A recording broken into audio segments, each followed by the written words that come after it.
Welcome back to the Starchild Tarot Flip Through. This is an exciting time. This is by Danielle Noel, and this is a re-edition of the first edition of the Starchild Tarot. Okay, so I believe the box is the same in turquoise. There's also like a rose edition, I believe, which is out there. And inside the box, we're all stardust. And like in the Akashic version, you have the suits on all the sides. So, let me put that away. The deck comes with an excellent book written by Danielle Noel, and which comes with an introduction. So you can see straight away, oh, Ace of Crystals. Yes, because the pentacles have been renamed crystals. So it gives you a little bit about the different elements and about their characteristics. It gives you a little bit about starseed. I think this was the first deck of Danielle Noel's, okay, and it goes back quite a bit. I got mine a little while ago. I didn't get the very first edition. This one is 2017 maybe. Hey, maybe it's in the book. But she does her own printing. Copyright 2014. Okay, so it comes with a few spreads. And your 3-card spreads gives you alternative to the past, present, future. You get a Celtic cross, which we'll look at. The starseed spread, which is quite nice. And then you get straight into your major arcana and minor arcana, okay? And the book is actually fairly comprehensive. It's fairly good. It does have the message, okay? And it has little questions to ask yourself, additional meanings, and then reverse meaning, okay? And you will see straight away that some of the cards in the majors have been renamed, which is perfectly fine. And the suit of pentacles, as we were saying before, has been renamed as well. It's now the suit of crystals. So let me see if I can get proper shading on this, because these decks are super hard to get true to form gradients, okay? Gradient of colors, because the colors are so important in these decks. I feel it's a real shame not to manage to get the color true, okay? But then again, it's very difficult to get it. So my apologies if it's not entirely true to the cards. Some are a little bit of exposed. It's very difficult to get the lighting right on these. So apologies. When you get the cards in person, they do pop and they jump out at you. Okay, so straight away what you can notice in the starseed here is the wealth of sacred geometry around her. Okay. The back of the cards is also loads of sacred geometry. Hopefully that's coming through. And the back of the card in the turquoise edition is blue, okay? And fully reversible if you're that way inclined. All right, so the Magician. So you will see, for those of you that have watched the Starchild Akashic Tarot, you will see some things that are similar and some things that are different. And some of the colors have been totally altered as well. The Emperor's changed. I do like this Emperor, but I do prefer the Sekhmet look of the other Emperor. Okay. The Hierophant. So it's just the shading has changed a little bit. The Lovers. It's actually a fairly good Lovers card. Chariot. So you get more rainbow gradients in this. And Justice has changed completely. Serenity. So Hermit's been renamed Serenity. Wheel of Fortune is pretty much the same, at which she would have changed.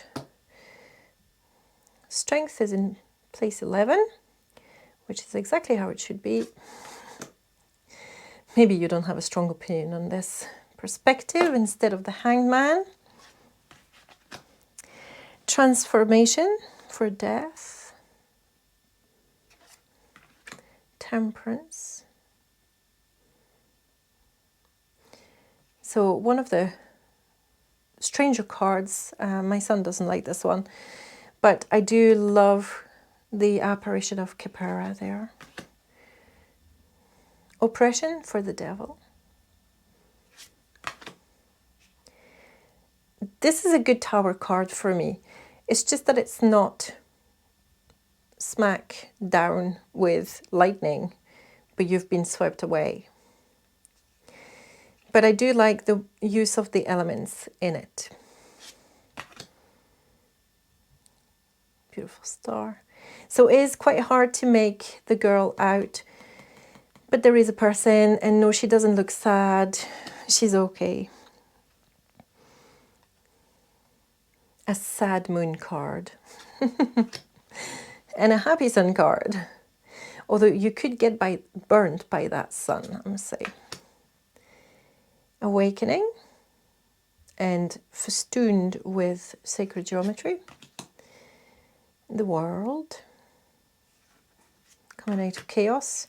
And then the arrangement for this deck was very much a traditional arrangement of the wands, the cups, the swords, and the crystals / pentacles. So there's the ace. And I do find that all these cards are super evocative for me. When I sat down, when I first got them and I went through them, it was very easy to find the thread through them. She looks like somebody I know. You do get credits for the models.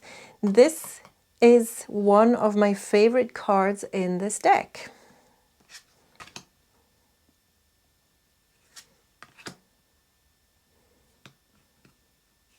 Now, as you can tell, I'm making sure that I'm not picking up any more than one at a time, because they do have a tendency to clump a little bit, okay? And that's because they have the velvet rose petal kind of finish on them. I love that Page of Wands.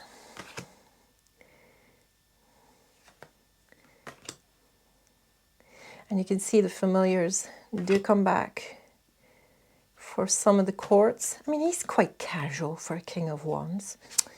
Never mind. Ace of Cups.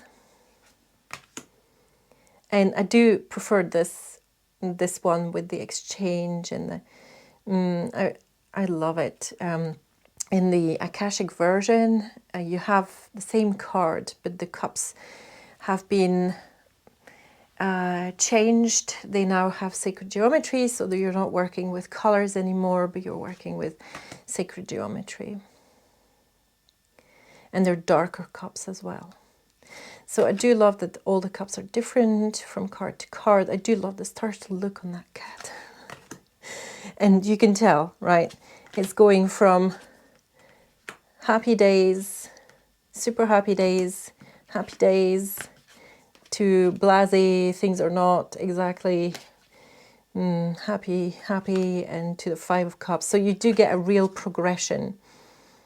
6. Dreaming of fairy tales. And you do get the idea that not all the cups are going to give you something good. Okay. So the colors are very good at telling you if it's a challenge card or not. Now, I think one of these ladies is Danielle Noel. Don't quote me on that. Page of Cups. I love that Page of Cups. She's beautiful. And you've seen that quite a few of the knights are women. Now the Queen of Cups, I wish she would have kept her in the Akashic version, because I love it. I love it. I love it. It's so it talks, it tells a story. And he's fab, absolutely fab. Into Swords. So, sword pointing down, for me, is a struggle, but I'm getting there. One of my favorite cards in this deck, and I love that particular model. I think she's fab. I love her expressions, and one of the best Three of Swords you'll ever see. My daughter wants to get that dress. And love the use of the different familiars as well.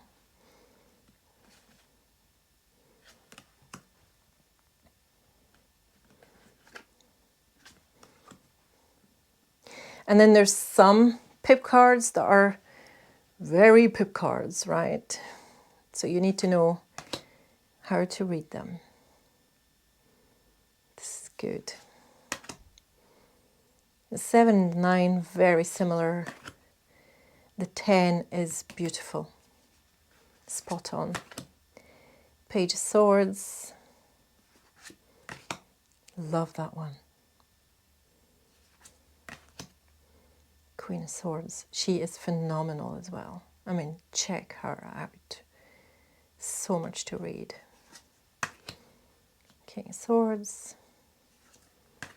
And into the crystals, aka Pentacles, and you have the attribute, the Earth. Two of Crystals. Love this one. Love the collaboration between the two. Still unsure how to read that one. Well, I read it the way I read it. You know, I don't read it officially, but still unsure how officially you're supposed to do it. This is super easy though. She's made it really easy for us to read this. 7. Love that model. 9. 10. So they're more starish. The Knight. Queen of Crystals, and I do love the tiger there, and the king with his limniscate over his head, and all of his crystals, and his man who's got heart. Here we are back for our conclusions on the Starchild Tarot first edition reprint. Is it worth getting? If you are drawn to this Starchild energy and you are drawn to those cards, then yes, absolutely. It's, for me, a kind of toned down, calmed down version of the Moonchild. Can I even say that? Because they're so different, and no, there's not really crossovers between them apart from the fact that they're both tarot. But a lot of people give the Starchild maybe a rest because there is maybe less busyness in there, and I like it for that because you can just link in to your intuition and let a lot of your intuition do the talking. So again, it's going to be down to you and your own personal preferences, and you may end up, like me, with all the versions of Danielle Noel's tarot. Okay. The Starchild Tarot re-edition of the first edition is maybe a teeny bit easier to get. When I looked for it initially, I was able to buy it just straight away. Okay, there wasn't really a lot of pussyfooting around. You know, I didn't have to wait. I didn't have to pre-order. It was there, and I just purchased it. Okay. So that's one thing to consider as well. So if you are attracted and you know you think, oh yeah, I might want that, just maybe give it a try. It is as expensive as all the other decks. So they are, I think with the postage, it's somewhere between 55 and 60 pounds. Okay. that you're going to end up paying. And that's whether you order it from Canada straight from Danielle Noel or whether you order it here in the UK. I find that if you do order it from the UK, the lady that owns the shop, Crystal and the Moon, is excellent. And she's fairly fast at sending things, and she does do pre-order as well. So she's really good. I've ordered from her a few times and I do recommend her. Okay, so that's it for the Starchild Tarot. I do recommend that you have a look at the double flip through comparative to make your mind up as well as to which deck should you go for. Plot thickens. Okay, please like and subscribe, and I will see you soon.